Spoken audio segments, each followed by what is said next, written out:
अरे बेट्यानो, इतक्या लवकर मी काय जात नसतो तुम्हाला सोडून. हा, मला बी अजित पवार म्हणतात. पण गऱ्यांनो, नियतीचा खेळ बघा. खरंच आज माझा हा प्रवास इथंच थांबतोय. मी नेहमी म्हणायचो राजकारण आपल्या जागी आहे, पण काम महत्वाचं. लोकांनी मला कामाचा माणूस म्हटलं, तीच माझ्या आयुष्याची सर्वात मोठी कमाई होती. आज निरोप घेताना मन खूप जड आहे, पण एक समाधान आहे की शेवटच्या श्वासापर्यंत मी तुमच्यासाठीच धावत होतो. मी तुम्हाला शब्द दिला होता, जोपर्यंत माझे हातपाय चालतात तोपर्यंत तुमचं भलं करण्यासाठी मी झटत राहील. नियती बघा कशी असते. आज माझ्या हक्काच्या बारामतीच्या मातीत तुमच्या सेवेसाठी येत असतानाच माझे हातपाय कायमचे विसावले. पण मला अभिमान वाटतोय की मी रिकाम्या हाताने नाही, तर तुमच्या कामाची फाईल छातीशी धरूनच या जगाचा निरोप घेतोय. शेवटच्या क्षणीही माझ्या डोळ्यासमोर फक्त तुमचा चेहरा होता. माझा स्वभाव थोडा रोखठोक होता. कधी कुणावर ओरडलो असेल, कुणाचं मन दुखावलं असेल, पण माझ्या त्या रागामागे फक्त एकच तडफड होती की माझ्या सामान्य माणसाचं काम झालं पाहिजे. सत्तेसाठी नाही, तर तुमच्या हक्कासाठी मी नेहमीच दादा म्हणून उभा राहिलो. आता मी निरोप घेतोय, पण महाराष्ट्र थांबता कामा नये. माझी जबाबदारी आता मी तुमच्यावर सोपवतोय. राजकारण करा, पण विकासाची गती थांबू देऊ नका. जाता जाता माझ्या शैलीत डोळे पुसून शेवटचं सांगतो, आता रडत बसू नका. उठा आणि कामाला लागा. माझा महाराष्ट्र आपल्याला अजून खूप पुढे न्यायचा आहे. तुमचाच कामाचा माणूस अजितदादा पवार.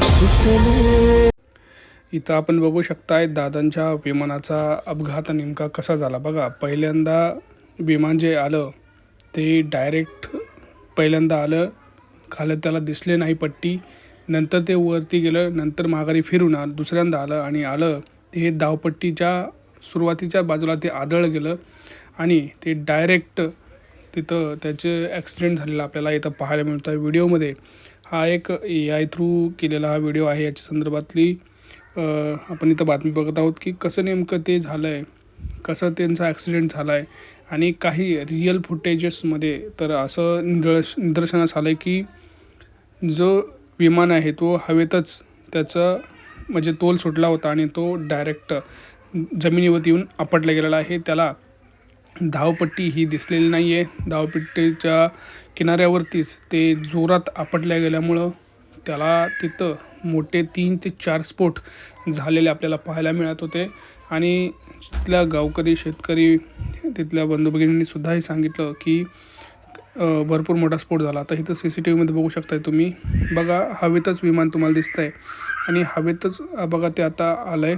तुम्ही इथं बघू शकता, हवेत आलं आणि तिथंच ते गोल फिरलं आहे, डायरेक्ट वरनंच पडलं आहे. म्हणजे हवेतच त्याचा कुठेतरी तोल इथं गेलेला आपल्याला पाहायला मिळत आहे. आणि ही खूप मोठी चूक किंवा तांत्रिकदृष्ट्या काय झालं आहे नेमकं हे अजून पुढे आलेलं नाही. याची चौकशी सुरू आहे. एकदमच सुरू असलेलं सरळ विमान एकदमच वाकडं होऊन लेफ्ट साईडला कोलमडलेलं आहे.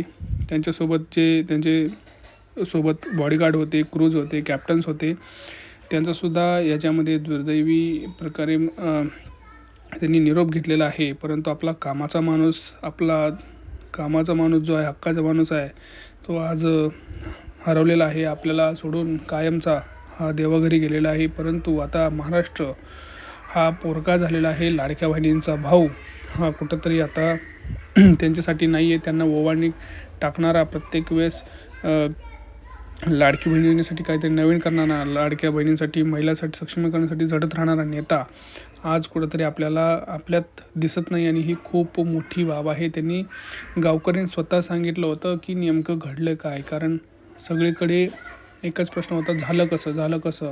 तर 8:45च्या दरम्यान जे विमान आलं होतं ते गुजबावीच्या दिशेने गावाकडून आलं होतं. त्याला खाली पहिल्यांदा टेक ऑफ करताना, लँड करताना लँडिंग करताना त्याला धुकं दिसलं, धुक्याची चादर तिथं त्यांना दिसली आणि त्याच्यामुळं त्यांनी परत एकदा ते विमान जे आहे ते वरती उड्डाण केलं. परंतु वरती गेल्यानंतर ज्यावेळेस ते राऊंड मारून माघारी येत होतं त्यावेळेस विमानाचा तोल सुटला. विमान जर आपण बघितलं CCTV कॅमेऱ्यामध्ये तर वरतूनच ते खाली पडताना आपल्याला दिसत आहे. आता ह्याच्यावरती आपण काहीही अंदाज लावू शकत नाही, कारण टेक्निकल इश्यू असू शकतो, काहीही प्रॉब्लेम झालेला आहे. त्याची आता चौकशी होईल आणि त्या चौकशी दरम्यान पुढे येईल. परंतु झालेलं नुकसान हे भरून काढता येणार नाही. महाराष्ट्राला अशा प्रकारचे नेते फार कमी लाभतात. त्यापैकी एक अजितदादा पवार होते. त्यांनी कायम आपल्या महाराष्ट्राचा विचार केलेला आहे. तुम्ही बघू शकताय ना, सकाळ सकाळ एवढ्या सकाळी कुठला नेता सध्या जाऊन कामाला सुरुवात करतो आहे.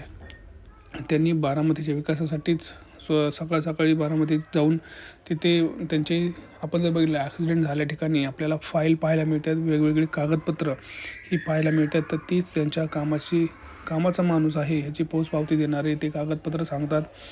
पहा, एक खतरनाक हा ॲक्सिडेंट झालेला आहे आणि याची खूप महाराष्ट्राला आता एक मोठी दुःखाची बातमी आलेली आहे आणि महाराष्ट्रावरती मोठं संकट झालेलं आहे. बघा, धुक्यात धावपट्टी सरळ रेषेत येणं कठीण झालं होतं.